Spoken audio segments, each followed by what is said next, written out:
Na luta entre Mahamed Ali e Vitor Hugo, válida pelo GP da IBJJF, rolou um lance bastante polêmico, que foi a chave de pé aplicada pelo Vitor Hugo. Com essa chave de pé, o Vitor Hugo saiu campeão. Será que o Vitor Hugo deveria ter sido desclassificado nessa situação? Fica comigo nesse vídeo que eu te respondo.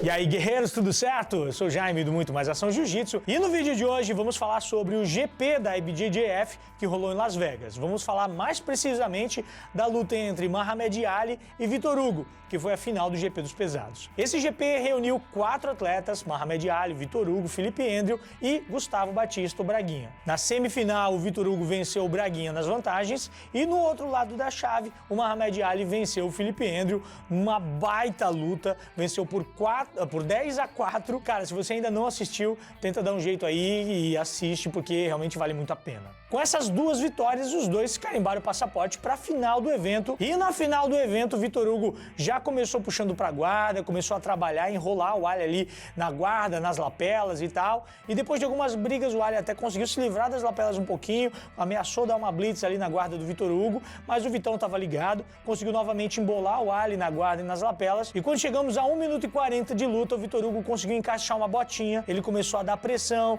o Ali conseguiu defender, conseguiu fazer postura, né? Conseguiu ali segurar bem a situação, defendeu segurando a outra perna do Vitor Hugo e tal, para aliviar a pressão, mas no determinado movimento, o Vitor conseguiu a finalização. A gente pode ver que quando o árbitro pede para a luta parar, o Ali protestou e tal, deu uma reclamada com o árbitro, mas a vitória realmente ficou com o Vitor Hugo. Qual foi a polêmica? Quando o Vitor Hugo estava com a botinha encaixada, em um determinado movimento, o calcanhar do Ali acabou saindo da botinha, indo em direção ao peito e às costelas do Vitor Hugo, mas a ponta do pé ficou encaixada na botinha. O Vitor Hugo não largou a posição em situação nenhuma e continuou dando pressão. Mas essa pressão, como a botinha, em teoria, tinha acabado e não estava mais acontecendo, estava acontecendo uma heel hook, uma chave de calcanhar ali, a pressão foi para o joelho e o Vitor Hugo continuou aplicando e finalizou. E todo mundo sabe que chave de calcanhar de kimono é proibido. Só é válido para quem luta sem kimono na categoria adulto, na marrom e na preta.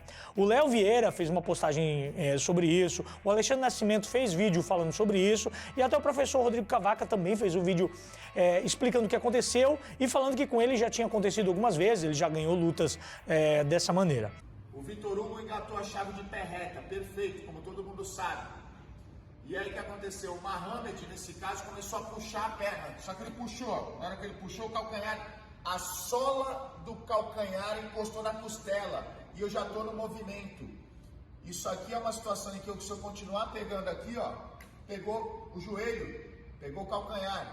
Só que essa chave de calcanhar, na situação que foi ocorrida, tá bem claro que o Vitor Hugo estava segurando a boca da calça do Mahamed e o Mahamed tentando puxar a perna. O próprio Mahamed, na defesa dele, colocou o calcanhar na costela. Nesse meio tempo, eu resolvi procurar alguém também envolvido nessa luta, que era o árbitro. Resolvi conversar com ele e entender o que aconteceu. O árbitro da luta foi o Rodrigo Lima, ele é aqui de Santa Catarina, a gente conversou e tal pelo WhatsApp. Ele é um dos diretores de arbitragem da IBJJF e, sem dúvida nenhuma, um dos caras que mais entendem da regra do jiu-jitsu no mundo. Mas é claro, assim como eu e você sabemos, a regra do jiu-jitsu ela é bastante interpretativa. Afinal, é um esporte de contato e muitas situações podem nunca ter acontecido e o árbitro tem que tomar decisão na hora, baseado no que ele conhece da regra, no que ele conhece dos conceitos que ela tem. Quando eu falo de conceitos, a gente tem que deixar bem claro que dentro da regra baseada em conceitos. Eu vou dar um exemplo, vou tentar dar um exemplo bem claro aqui o que é um conceito, né? Principalmente o conceito da raspagem, por exemplo. Precisa existir um passador e precisa existir alguém fazendo guarda. Precisa existir guarda para que haja uma raspagem. A raspagem ocorre quando o passador vai para baixo e quem estava fazendo guarda vai para cima. Quando ocorre a inversão de posições. Então esse é o conceito da raspagem. E a raspagem, como vocês sabem, ela pode acontecer de diversas formas, de diversas guardas, de diversas situações. E o árbitro, baseado nesse conceito que ele conhece de raspagem, ele olha uma determinada situação e julga se aquilo foi ou não foi raspagem. E o porquê que eu dei esse exemplo do conceito da raspagem? Pode ser um conceitinho bobo, mas vocês vão entender no decorrer do vídeo a importância importância do árbitro entender e saber que existe um conceito de uma determinada situação. Quando eu conversei com o Rodrigo, eu fiz para ele apenas duas perguntas. A primeira pergunta foi o que ele realmente viu acontecer e por que ele tomou a decisão da não desclassificação, de manter a vitória com o Vitor Hugo.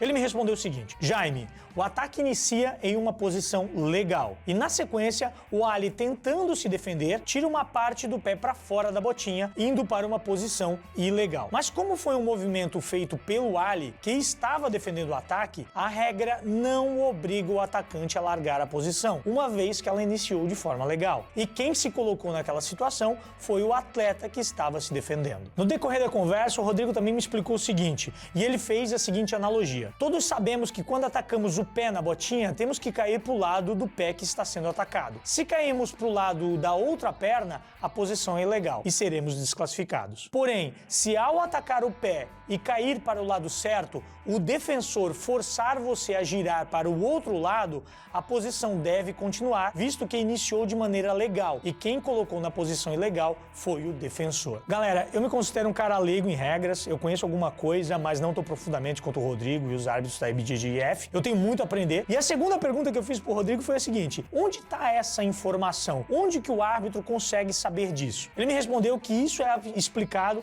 em vários locais. Por exemplo, tem no webinar de regras, no curso de arbitragem pré-campeonato, nos tutoriais disponíveis na internet para qualquer pessoa. E ainda me mandou o link do seminário de regras da IBJJF e eu vou colocar essa parte do seminário de regras da IBJJF para vocês verem agora. O atleta que sofre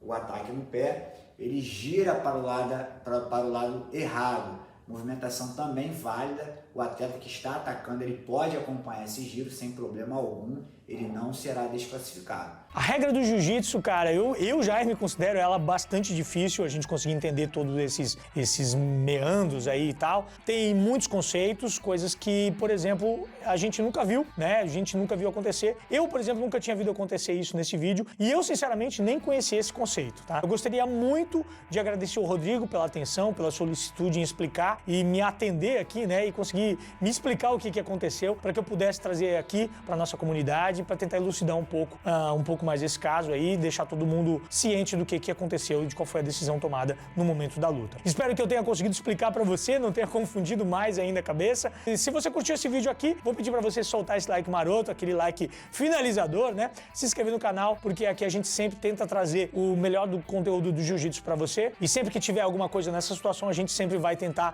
elucidar e sempre tentar tirar todas as dúvidas. Gostaria muito de pedir para você escrever nos comentários se você conhecia esse conceito. Como eu disse, eu não conhecia. Cada dia a gente aprende alguma coisa nova no jiu-jitsu e isso eu acho que é o mais apaixonante nessa arte. Escreve nos comentários aí se você já conhecia ou não conhecia. Vai ser muito legal saber. Uma ótima semana para você. Fique com Deus. Muito mais ação jiu-jitsu, muito mais jiu-jitsu para você.